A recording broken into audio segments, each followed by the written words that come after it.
There are people wearing frowns who'll screw you up, but they would rather screw you down. It is March 8th, 2022. Year of our Lord. I have my tea. It's still steeping. I'll get some lemon. Let me get the lemon. The best psychedelic rock album ever made. I've listened to all of them. Not all of them, but I've listened to a lot of the ones that people say are the best ones. I've listened to your Kaleidoscope, your Quicksilver Messenger Service, your Grateful Dead, your Soft Machine, your Gentle, whatever. Jimi Hendrix was pretty good. But the best is this guy Arthur Lee. Started this band called Love. They made 3 albums and then they split up acrimoniously. Because of internal tension in the band, because of the mental stability of Arthur Lee himself. Arthur Lee was a great musician. He's a black man, which at the time he was in this psychedelic rock band in the early to mid 60s. That was actually really controversial. They were one of the first mixed race rock bands. But Arthur Lee is the prime songwriter genius of the group. Although Brian McLean also writes songs that are great, and there's internal tension between them with Brian wanting to get more of his songs on.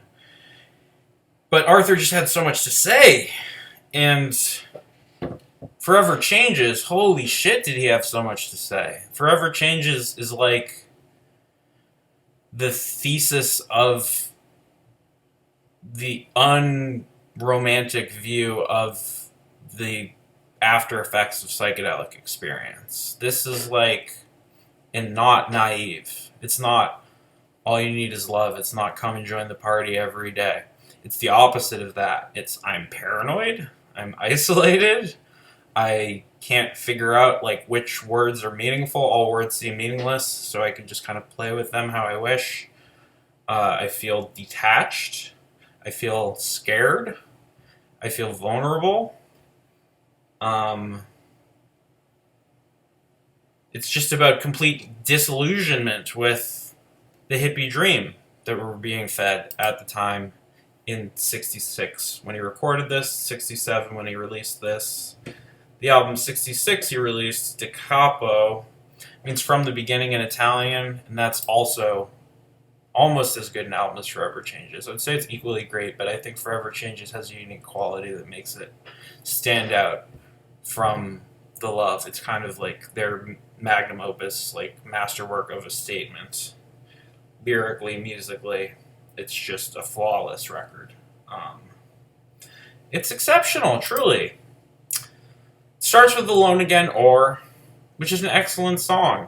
It starts with this dark acoustic guitar chord picking, and then this mariachi groove settles in with these great lyrics about being detached and kind of struggling to connect to other real people.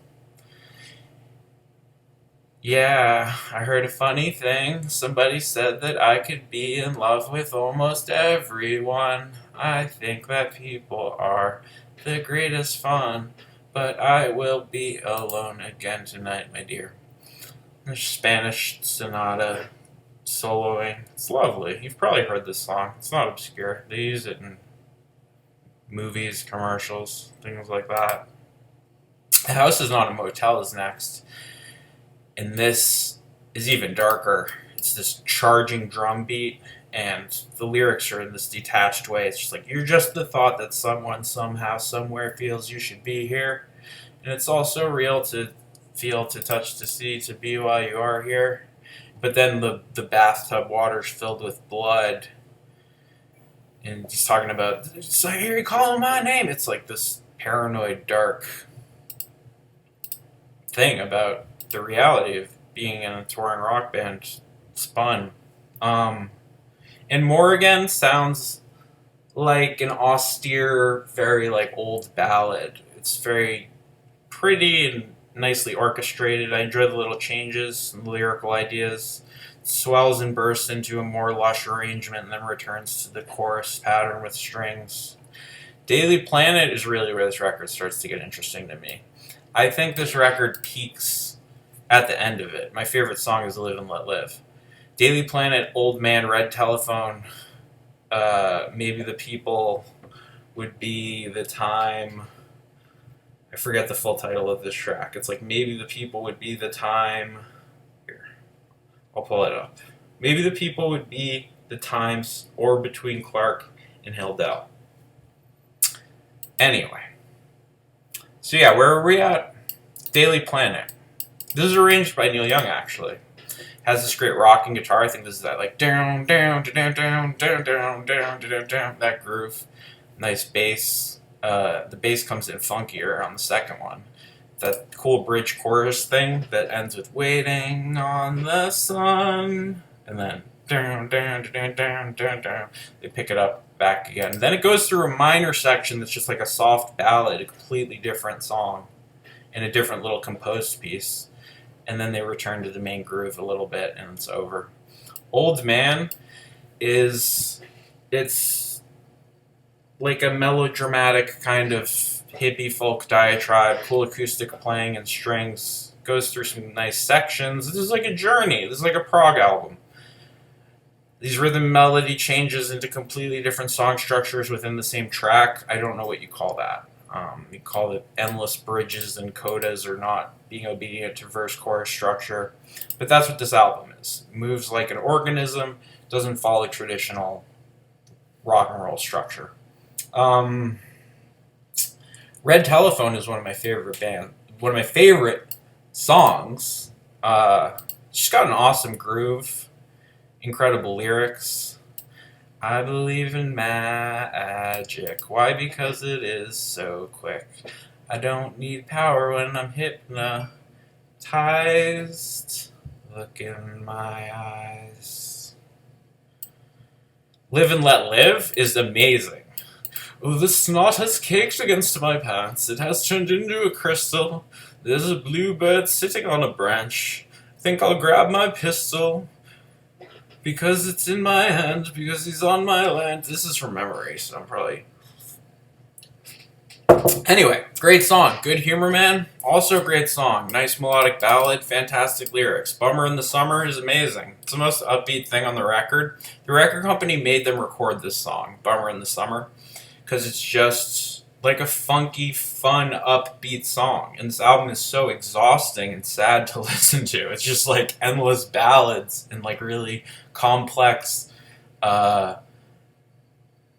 just like philosophical manifesto of like the kind of corruption and naivete and hypocrisy of the self-identified psychedelic people. And it's actually trying to communicate the damage that occurs when you take too many psychedelics. It's actually like talking about the isolation, talking about the paranoia, talking about the collapse of ego and how that affects your ability to communicate, affects your ability to participate. You feel paralyzed. You feel like everything you say is useless, and there's nothing to say, and there's no one to say it. So you're just in this passive space where all you can do is make these little riddles, these little poems that only make sense to other people that have had similar breaks from what we consider consensus ordinary waking consciousness by participating in psychedelic experience. But it's telling you honestly about the entirety of that, not just focusing on the beauty of it, romanticizing it. It's telling you about the pain that's there. It's telling you about the paranoia that's underneath. It's telling you about the dark side, the false American dream. Good humor, man. After that, Bummer in the Summer. Yeah, dude. You can go ahead if you want to, because I ain't got no papers on you. Hell, I ain't got no papers on myself. Such a good line. You Set the Scene is the best song on the record. The lyrics are amazing. You should just listen to the song You Set the Scene. Like right now. You should stop watching this review and listen to the song You Set the Scene. The melody starts out so beautiful, that like the guitar thing, and then the dum dum dum dum dum dum. Where are you walking? I see you walking. Have you been there before? You say you're happy, and you're happy. That's what you're happy for. There's a man who can't decide if he should fight for what his father thinks is right. There are people wearing frowns who'll screw you up, but they would rather screw you down. Then it goes into different orchestrated, it goes into like this jam and then this like different like horn ballad section where he's like, I'm just a man who is living, and if you're going to count me, then count me out. Just these really cryptic, kind of dark, like I don't know how to fit in anymore. I don't know how to identify with society.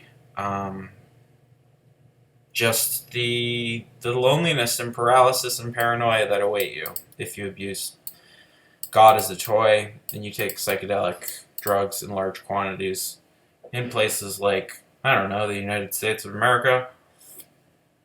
You're going to end up with a bunch of weird neurosis. Unfortunately, I wish it was just all peace and love and all you needed was love, but you seem to need some other stuff. The orchestration jam is great at the end, and it's great kind of cathartic consensus of the record. Love Forever Changes, to me, is a flawless record. I really just want you to listen to it start to finish. Then after you listen to that start to finish and you get bored of it, then you listen to Capo, which is From the Beginning in Italian, which is an equally good record. It was recorded the year before by the same band. They only recorded 3 albums and broke up. The first one's okay. The second one is great. And the third one is one of my favorite albums ever.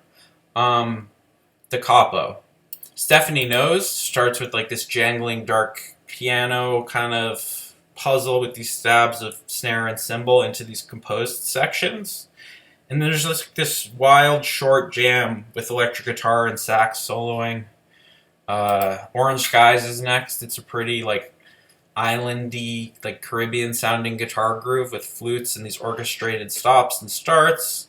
Blissful flute soloing over this hypnotic kind of jam. It's a very pretty song. Que Vida starts with like this twisted blues riff with these jangling triplets on the ride from the drums. I love the drumming on these records. I just shout whoever the drummer is in Love. Let me look him up.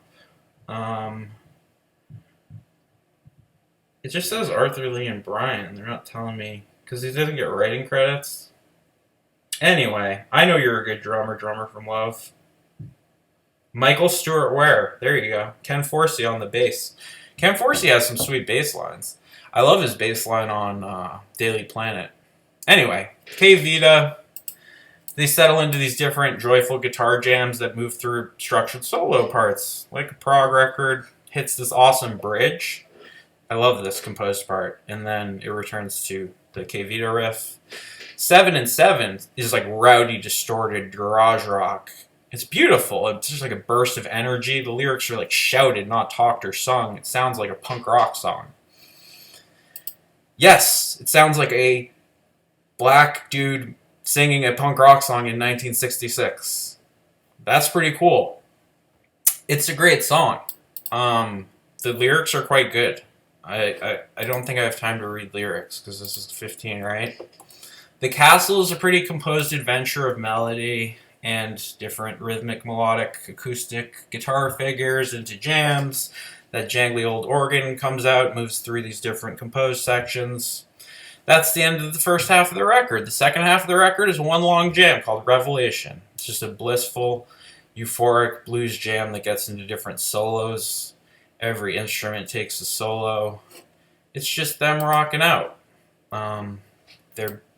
For me, it's like, oh yeah, we are in fact a psychedelic rock band. We can jam if we want to. And they're pretty good at jamming. It's a pretty good jam. The entire record, Da Capo, is great. I would consider it a 10. Forever Changes is also a 10. And very high up in my list of all-time favorite albums. In terms of this album, lyrically communicates so much stuff that I feel, but am unable to articulate as beautifully as Arthur Lee does. So, God bless you. Have a good day. Hare Krishna.